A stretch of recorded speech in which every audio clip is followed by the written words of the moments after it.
وحضرتك ليه مش عايزة تلبسي الحجاب؟ تقولي بصراحة يا عم الشيخ أنا مقتنعة بيه.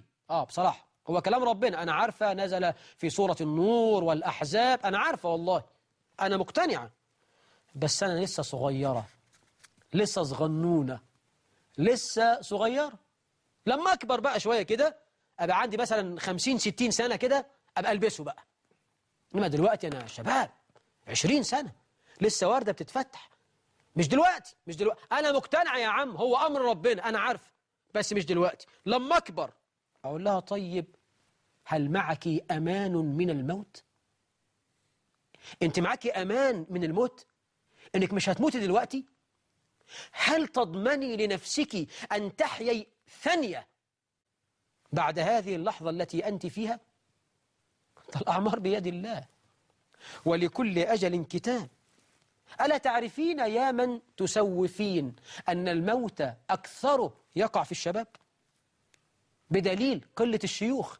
كم واحدة في عيلتكم يا بنتي، أنت كم واحدة في عيلتكم عندها 90 سنة، عندها 80 سنة، عندها 70 سنة؟ ده لو فيه يتعدوا على الصوابع.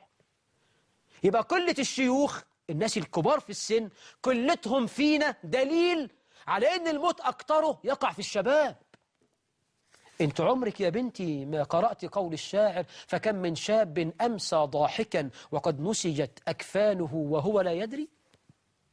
وكم من صغار يرتجى طول عمرهم وقد ذاقوا ظلمة القبر؟ انت مالكيش أي صحبة ماتت في سن الشباب؟ مالكيش قريبة ماتت في سن الشباب؟ ما تعرفيش واحدة ماتت في عز شبابها؟ طب ما انت ممكن بكرة تبقي مكانها. بادري يا بنتي، والله العظيم أنا عايز مصلحتك. بادري إلى طاعة الله عز وجل قبل أن ينزل بك الموت وتنقلين إلى القبر، إلى الحفرة المظلمة، إلى بيت الدود. تقولي إيه ربنا ساعتها؟